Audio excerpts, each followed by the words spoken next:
1976 में स्कॉटलैंड के एक शहर अबरडीन से 190 किलोमीटर दूरी पर समुद्र में एक ऑयल रिग बनाई गई ताकि वहां से ऑयल और गैस निकाला जा सके, जिसे पाइपर अल्फा ऑयल रिग कहा जाता था।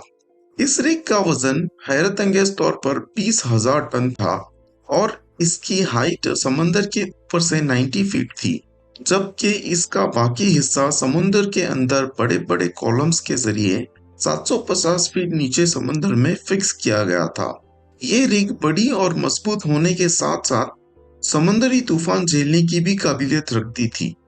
इस रिग को चलाने के लिए 226 वर्कर्स दिन रात अलग अलग शिफ्ट्स में काम किया करते थे।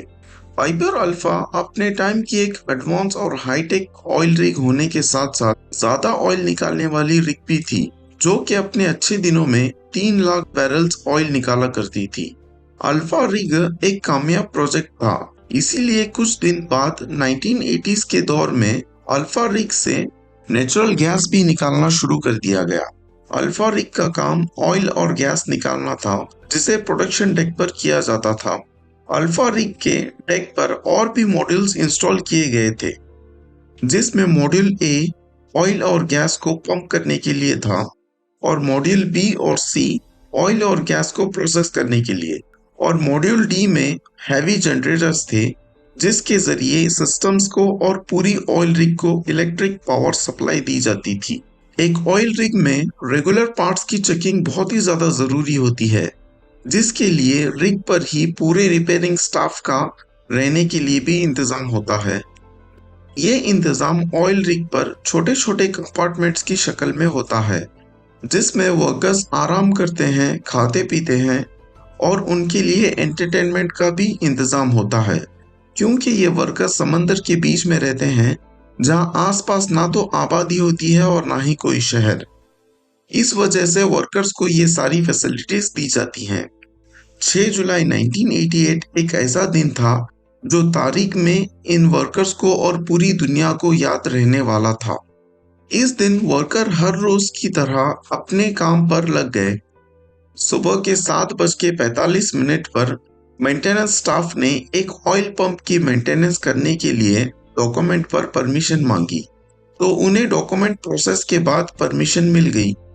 इस काम को बहुत ज्यादा सावधानी से करना पड़ता है, क्योंकि ऑयल रिग पर समुद्र के हजारों फीट नीचे से ऑयल और गैस पंप करके उन्हें प्रोसेस करने के बाद बड़े बड़े पाइपलाइंस के मदद से बाहर एक्सपोर्ट किया जाता है।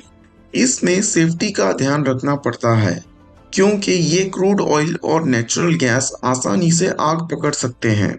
इस वजह से इन पाइपलाइंस पर बहुत से सेफ्टी वॉल्व्स भी होते हैं, जो इमरजेंसी के टाइम ऑटोमेटिक ऑफ हो जाते हैं।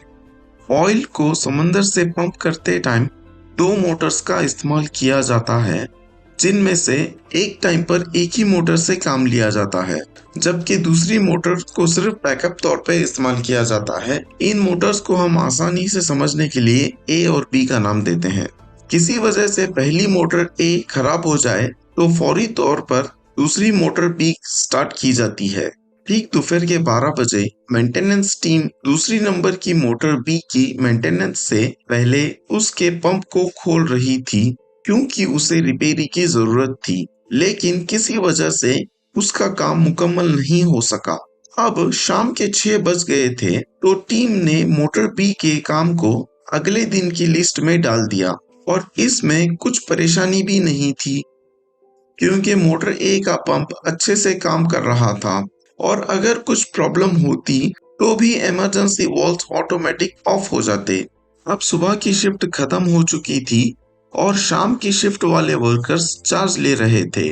टोटल 62 वर्कर्स अब रात की शिफ्ट में काम कर रहे थे और बाकी 164 वर्कर्स अपनी कंपार्टमेंट्स में आराम कर रहे थे। रात के ठीक 9:45 पर कंट्रोल रूम स्टाफ को मॉनिटर स्क्रीन पर एक सिग्नल दिखाई दिया, जो कि मोटर ए के अचानक बंद हो जाने का था। नाइट शिफ्ट टीम ने कोशिश की कि मोटर ए को किसी तरह शुरू किया जाए, पर ये स्टार्ट ना हो सका।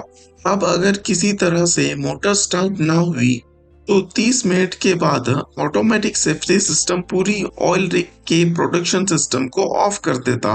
वर्कर्स रिग को बंद नहीं करना चाहते थे, इसीलिए जब कंट्रोल स्टाफ ने देखा कि मोटर बी का मेंटेनेंस अभी शुरू नहीं किया गया है, तो कंट्रोल स्टाफ ने मोटर बी को शुरू करने का फैसला किया। मोटर बी को स्टार्ट करने के बाद सब ठीक से चल रहा था, लेकिन सिर्फ 10 मिनटों के बाद कंट्रोल रूम में अलार्म बजना शुरू हो गए।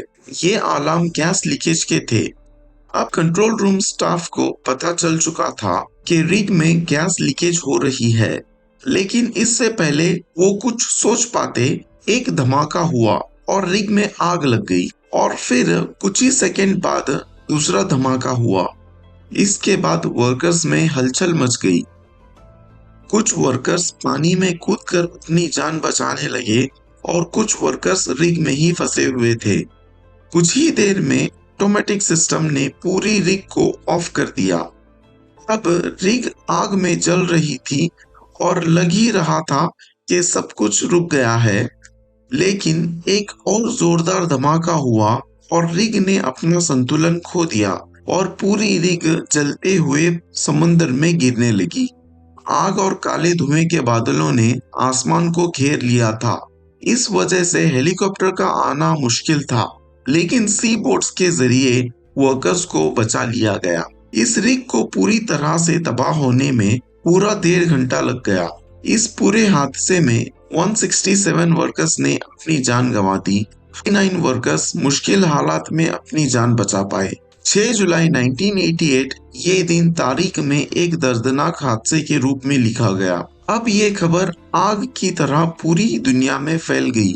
इसकी वजह से ऑयल इंडस्ट्रीज को बहुत नुकसान उठाना पड़ा और दूसरी ऑयल रिग पर काम करने वाले वर्कर्स ने रिजाइन करना शुरू कर दिया। बहुत सारे ऑयल रिग्स को वक्ती तौर पर बंद कर दिया गया और उनकी सेफ्टी चेकिंग की जाने लगी। लेकिन अल्फा ऑयल रिग पर आखिर हुआ क्या था, इस बात का पता लगाने के लिए एक इन्वेस्टिंग टीम बुलाई गई जो इस पूरे मामले की तहकीक करे। सर्च टीम के पास कुछ जलती हुई रिग के फोटोज और आसपास जो शिप्स काम कर रही थी उन गवाहों के अलावा और कोई एविडेंस नहीं था। पर 3 महीनों के बाद जब ऑयल रिग का मलबा समंदर के तल से निकाला गया, तो उसमें कंट्रोल रूम के डॉक्यूमेंट्स में से एक छोटा सा पेपर मिला। इस पेपर ने सर्च टीम को सारा किस्सा समझा दिया। जिस दिन हादसा हुआ था उस दिन सुबह रिपेयरिंग टीम ने मोटर पी के लिए पेपर पर परमिशन ली थी।